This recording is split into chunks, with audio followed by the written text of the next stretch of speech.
guys, welcome back to Style with Substance and welcome to today's video. Bit more of a chilled setting. I thought I would just grab a seat on the sofa and kind of talk to you guys about property investment.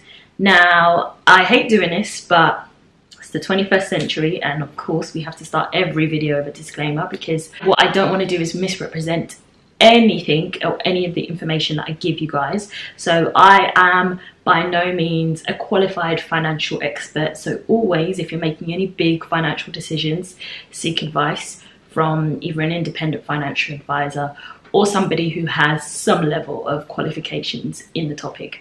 All I'm doing today is sharing my experience with you guys around how I made £70,000 from a property investment. So in dollars, that would be, for my US guys, roughly $92,000. So I'd say it came really down to two simple things: understanding the market, timing, and marketing. So for those of you that don't know my story, funny enough, one of my first videos on here on YouTube was how to buy a property. I never then thought I would go on to talk about how to sell and make lots of money from a property investment. So I set out in the property market not really as an investor, but more as somebody who was looking to buy for residential purposes. So looking for a property that I was going to live in. So this was back in 2014, bought the property and bought it at, I believe it was £208,000, and at the time it was a decent market as far as it was quite competitive in terms of in the range of properties that we were looking for. It was quite competitive, so it was definitely a seller's market. So people who were selling their houses were having loads of people show up for viewing. So a lot of the houses that we went to see were actually open houses where you have multiple people in one day within like a 1 or 2 hour time slot come to view the property. And a lot of the places we were going to see, it was that sort of format. You kind of put in sealed bids, i.e. you submit the price that you would like to pay for the property without knowing what everybody else has, and the owner then picks the bid that is, well, normally the highest, but that works for them. So when we bought our place, there was one other person who bid on it, and then we were approached and asked if we wanted to exceed our bid. So that wasn't a sealed bid process. They were very transparent with us, and we were working very closely with the estate agents who were also helping to we're working very closely with the estate agents, and because they had vetted us through their financial advisor and they knew what our financial situation was. Sorry, I say I bought with another person. They knew that we would be in a good place to up our bid and ultimately win the property. Secure the property. So that was in September 2014, where we completed exchange, or closed as you guys say in the US. And then some time went by, and this is definitely where monitoring the market comes in. So I was doing a long commute into the office. The house that we bought was in Kent, and I was working in London at the time. So I needed somewhere that was just a little bit closer. And in an ideal world, the distance would have been fine, but because I was doing part car, part train, just to save some money, it was just ending up being a lot longer. So the time came where we were looking to move slightly further in, and we were very much looking very loosely, not trying to do any hard searching or loads of viewings or anything. But then our neighbours, it transpired that our neighbours were moving, and we were really good friends with them, and they were telling us that they had got a really good price on their property. And knowing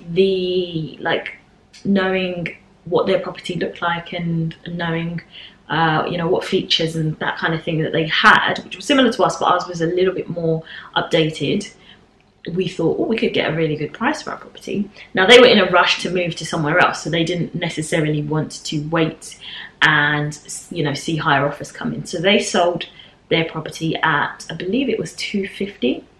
They had been there a lot longer than us, and I don't know what price they had bought at, probably around the 160 to 180 mark. So I'm sure they made a decent amount of money as well. But that then prompted us to say, you know what, let's see what the market is looking like at the moment. So we spoke to an estate agent just to see what similar properties in the area were going for.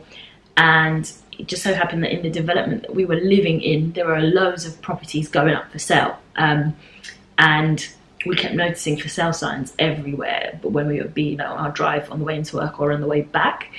And we thought, yeah. So that is actually when we called in the estate agents. So monitoring the market. And they were telling us that some of the other properties were actually priced a lot higher than ours, but weren't as new as ours, and therefore probably wouldn't achieve this for sale price that they were going at. So we at this point decided that I think it was the right timing for us to put the property in the market and move as well.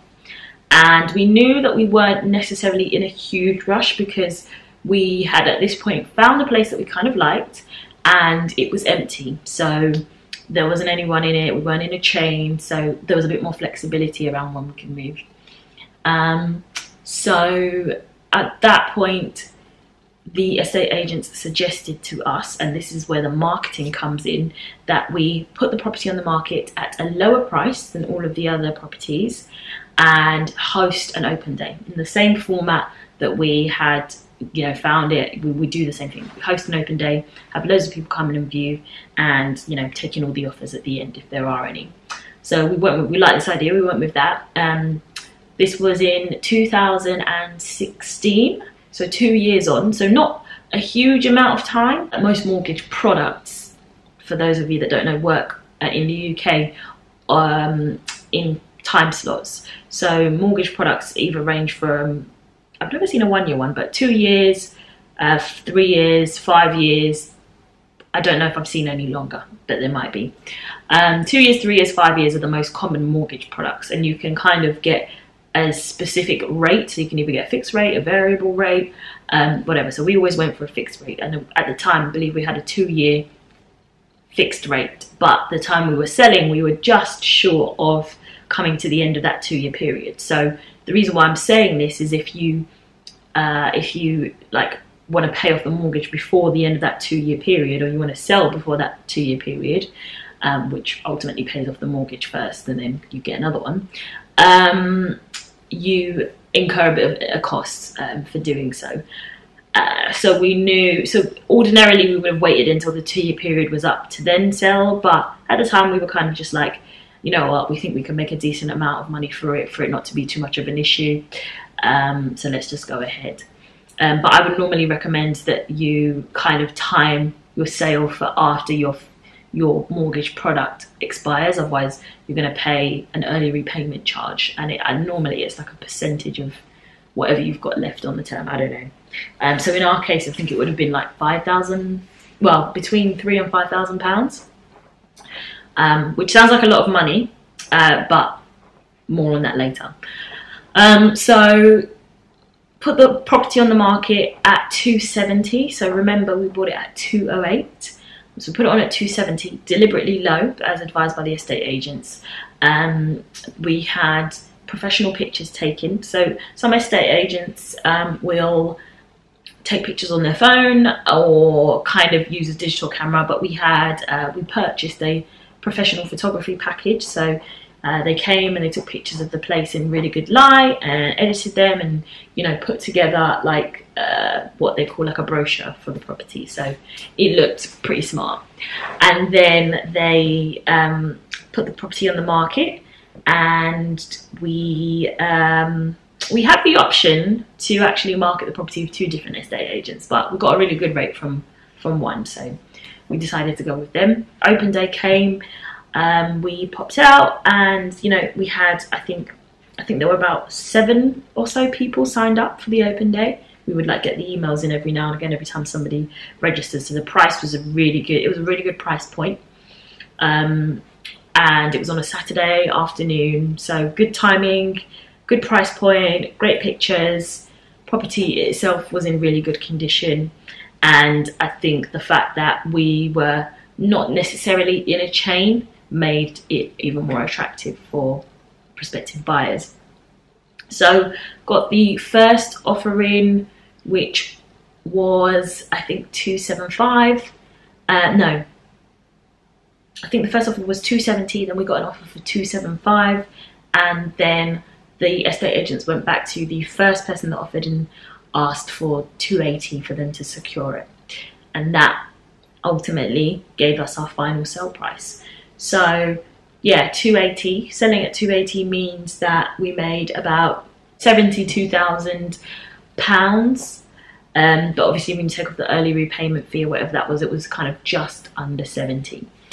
But that was a really decent amount, and it definitely came down. I would say the most important thing was monitoring the market and understanding what the trends were. If we hadn't have spoken to our neighbours to find out what they'd sold for, if we hadn't been aware of all the for sale signs going up and had a look to see what was going on in our area as far as sales, we might not have known. So we might not have known that this is the right time to sell, or this is a good market if you want to sell your house. And we might have waited a little bit longer till, you know, maybe like a time like now where it's really hard to sell properties.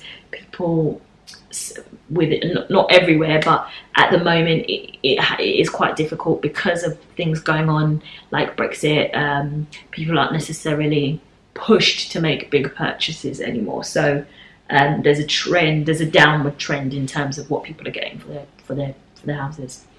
So yeah, so timing, knowing the market, monitoring the market, and marketing is key.